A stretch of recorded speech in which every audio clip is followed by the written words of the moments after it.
नमस्कार, मैं स्वाति और आप देख रहे हैं विंध्या टाइम्स।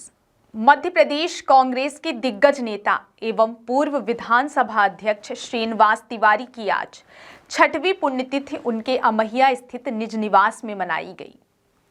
विंध्य में सफेद शेर के नाम से पहचाने जाने वाले श्रीनिवास तिवारी को आज काफी संख्या में कांग्रेस नेता व कार्यकर्ता श्रद्धांजलि देने पहुंचे। आपको बता दें, श्रीनिवास तिवारी की पौत्र वधू अरुणा तिवारी के द्वारा पुण्यतिथि का आयोजन किया गया। इस दौरान कांग्रेस के दिग्गज नेता श्रीनिवास तिवारी के व्यक्तित्व पर प्रकाश डालने के लिए एक संगोष्ठी का भी आयोजन किया गया, जिसमें कांग्रेस पार्टी के कार्यकर्ता उपस्थित रहे और सभी ने कांग्रेस के दिग्गज नेता को श्रद्धांजलि दी।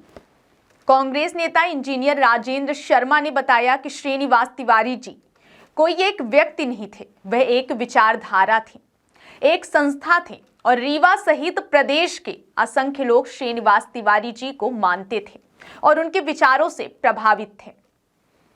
गौरतलब है कि 24 वर्ष की अल्पायु में 1952 में पहली बार विधायक चुने जाने के बाद कांग्रेस के दिग्गज नेता श्रीनिवास तिवारी की राजनीति में सक्रिय भूमिका प्रारंभ हुई।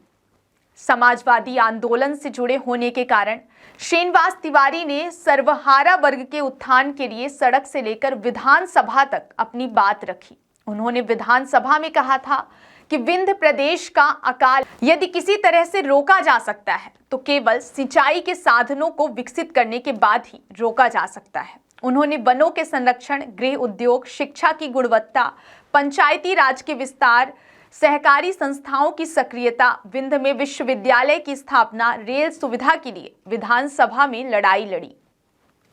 आपको बता दें कि कांग्रेस के दिग्गज नेता श्रीयुत श्रीनिवास तिवारी ने किसानों के लिए कई लड़ाइयां भी लड़ी हैं, जिसका नतीजा है कि विंध्य में आज ये सभी सुविधाएं मौजूद हैं। बता दें कि प्रदेश और देश की राजनीति में विंध्य को एक अलग पहचान दिलाने के लिए कांग्रेस के दिग्गज नेता श्रीनिवास तिवारी जाने जाते हैं।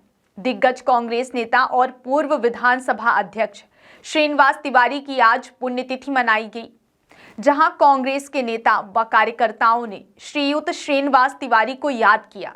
आइए सुनते हैं कांग्रेस नेता इंजीनियर राजेंद्र शर्मा को उन्होंने क्या जानकारी दी है। पूजनीय तिवारी जी, जिनको हम श्रीनिवास तिवारी जी, जिनको हम लोग सम्मान से कहिए या स्नेह से कहिए दादा के नाम से संबोधित करते थे, आज पूजनीय दादा जी की पुण्यतिथि है और उनके निवास स्थान पर उनकी जो पौत्र वधू हैं अरुणा जी, डॉक्टर अरुणा तिवारी, उनके द्वारा ये पुण्यतिथि का आयोजन सदा की जैसे ही किया गया है।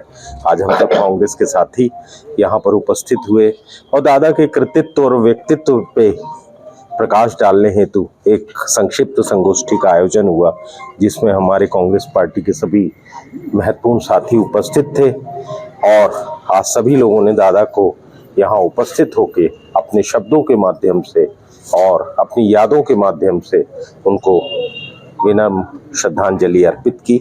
हम सब आज भी दादा को भूल नहीं पाए हैं और दादा केवल एक व्यक्ति नहीं थे, एक व्यक्तित्व नहीं थे, वो एक विचारधारा थे, वो एक संस्था थे और हम सब लोग उनकी संस्था से जुड़े हुए सदस्य थे।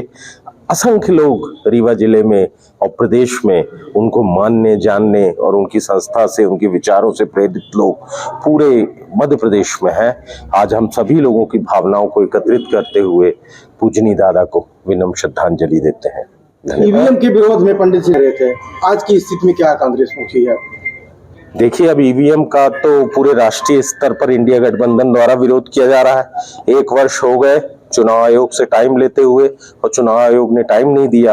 अब तो धीरे धीरे जो विश्व के टेक्निकल एक्सपर्ट्स हैं उनसे भी बात हो गई, सॉफ्टवेयर इंजीनियर से बात हो गई, आईआईटी के प्रोफेसर से बात हो गई, बीएचयू के प्रोफेसर से बात हो गई, जिन लोगों ने बताया कि जब से वीवीपैट यूनिट उसमें जुड़ी हुई है तो वीवीपैट यूनिट जुड़ने के बाद अब ईवीएम एक इलेक्ट्रॉनिक डिवाइस न बन के एक सॉफ्टवेयर डिवाइस हो गई है और जो सॉफ्टवेयर डिवाइस है उसका सॉफ्टवेयर मैनेज किया जा सकता है। इसमें कोई शक की बात नहीं, कोई आश्चर्यजनक बात नहीं। किस तरह का ईवीएम को विरोध करेंगे?